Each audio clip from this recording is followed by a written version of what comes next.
नमस्कार, स्वागत आहे तुमचं माझ्या यूट्यूब चॅनलमध्ये, ज्याचं नाव आहे स्वामी भक्ती मराठी. उद्या आहे 15 एप्रिल 2026, वार आहे बुधवार. तर उद्या आलेली आहे स्वामींची पुण्यतिथी. तर उद्या आपल्याला काय करायचे तर बघा, उद्या महाराजांच्या मूर्तीवर अभिषेक करायचा आहे. त्यासोबतच पुण्यतिथी आपण कशी साजरी करावी, गुरुचरित्राचे पारायणाची सांगता उद्यापन कसे करावे, यासोबतच उद्या आपल्याला सेवा काय करायची आहे तर याबद्दलची संपूर्ण माहिती आपण या व्हिडिओमध्ये बघणार आहोत. तर व्हिडिओ स्किप न करता संपूर्ण बघा आणि जे कोणी नवीन असेल या चॅनलवरती तर सबस्क्राईब करा. तर बघा, तुम्ही जर घरामध्ये मांडणी केली आहे तर मूर्ती हलवायची का? तुमचं जर सर्व वाचून झालं असेल तर तुम्ही मूर्तीही हलवू शकता. मांडणी केव्हा उचलायची तर जेव्हा तुम्ही नैवेद्य दाखवाल, जेव्हा नैवेद्य दाखवला जातो तेव्हा लगेच तुम्ही मांडणी उचलू शकता. आणि जर तुम्ही नारळ ठेवला असेल तर तो तुम्ही फोडून घरामध्ये प्रसाद म्हणून खाऊ शकता. आणि जे काही कलशातील पाणी आहे तर ते तुम्ही तुळस सोडून इतर कोणत्याही झाडाला तुम्ही ते पाणी टाकू शकता. त्यासोबतच कलशाखाली आपण जे तांदूळ ठेवत असतो तर ते तांदूळ तुम्ही पक्ष्यांना खायला घालू शकता. त्यानंतर जे काही फुलं पानं असतील तर ते तुम्ही निर्माल्यामध्ये टाकून द्या. आणि फोटो किंवा मूर्ती असेल तर ते आपल्याला आपल्या देवघरामध्ये जागेवर ठेवायचे आहे. जो ग्रंथ आहे तर तो गुरुचरित्र ग्रंथ हा तर आपल्याला व्यवस्थित ठिकाणी ठेवायचा आहे, ज्यावर भार देता कामा नये.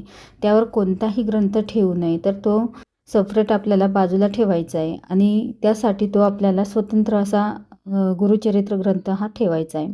त्यानंतर या दिवशी अनेक सेवा आपण या 7 दिवसामध्ये करत असतो. गुरुचरित्राचे पारायण केले जाते, संक्षिप्त गुरुचरित्र पारायण केले जाते. अशा अनेक सेवा आपण या स्वामी पुण्यतिथीच्या काळामध्ये म्हणजे या 7 दिवसामध्ये आपण केल्या असतील. तरीही उद्या देखील आपल्याला काही सेवा या करायच्या आहे. तर उद्या काय सेवा करायची आहे तर बघा, उद्या केंद्रामध्ये पारायणाची सांगता होणार आहे. पण तुमच्या घरामध्ये महाराजांची मूर्ती किंवा फोटो असेल तर मूर्ती असेल तर त्यावर आपल्याला अभिषेक करायचा आहे. आणि आपली घरातील देवपूजा देखील आपल्याला करायची आहे.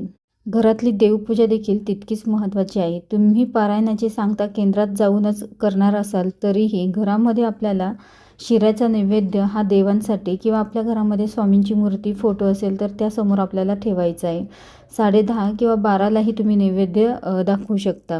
त्यासोबतच या दिवशी स्वामीचरित्र सारामृताचे सामूहिक पारायण केंद्रामध्ये या दिवशी केले जाते. तर केंद्रामध्ये किंवा घरामध्ये देखील तुम्ही पारायण हे करू शकता. एक दिवसीय स्वामीचरित्र सारामृत पारायण तुम्ही घरामध्ये किंवा केंद्रामध्ये तुमच्याकडनं हे झालंच पाहिजे. आणि हे पारायण आपल्याला एका बैठकीतच करण्याचा प्रयत्न करायचा आहे. दिवसभरामध्ये तसेच ज्यांची इच्छा असेल संक्षिप्त गुरुचरित्र सार किंवा सप्तशती गुरुचरित्र सार तर ते देखील तुम्ही उद्या याचे देखील तुम्ही पारायण करू शकता. त्यासोबतच उद्या अखंड श्री स्वामी समर्थ या मंत्राचा जप देखील तुम्ही करू शकता. आणि एक दिवशीय संक्षिप्त श्री गुरुचरित्र सार तर याचे पारायण तुम्ही करणार असाल, ज्यामध्ये 7 अध्याय आहे आणि जमेल तर उद्या तुम्ही 11 माळी जप आपल्याला करायचा आहे श्री स्वामी समर्थ या मंत्राचा, किंवा एक वेळा केला तरीही चालेल. महाराजांच्या समोर बसूनच आपल्याला सेवाही करायची आहे. त्यासोबतच रोज देखील तुम्ही श्री स्वामी समर्थ या मंत्राचा 11 माळी किंवा 1 माळी तरी जप करावा. महाराजांना उद्या प्रार्थना करायची आहे की मी रोज स्वामीचरित्र सारामृतामधील 1 अध्याय वाचणार. त्यासोबतच 11 माळी नाही तर 1 माळ तरी या श्री स्वामी समर्थ या मंत्राचा जप करेल. आणि महाराजांना देखील हेच आवडतं. आणि उद्या नक्कीच स्वामीचरित्र सारामृताचा एक तरी तुम्ही पाठ करा. जास्तीत जास्त सेवा आपल्याला या दिवशी देखील करायच्या आहेत. शेवटचा दिवस आहे आणि नक्कीच तुम्ही उद्या देखील स्वामीचरित्र सारामृत किंवा इतर ज्या तुम्हाला सेवा जमतील तर त्या सेवा करण्याचा प्रयत्न करा. तुम्हाला मासिक धर्म असेल, विटाळ असेल, सुतक असेल तर तुम्ही सेवा श्रवण देखील करू शकता. आणि या सेवेसोबतच आपल्याला उद्या दान धर्म देखील करायचे आहे, तर हे देखील तितकेच महत्त्वाचे आहे. तर तुमच्या यथाशक्तीनुसार तुम्ही दान धर्म करू शकता.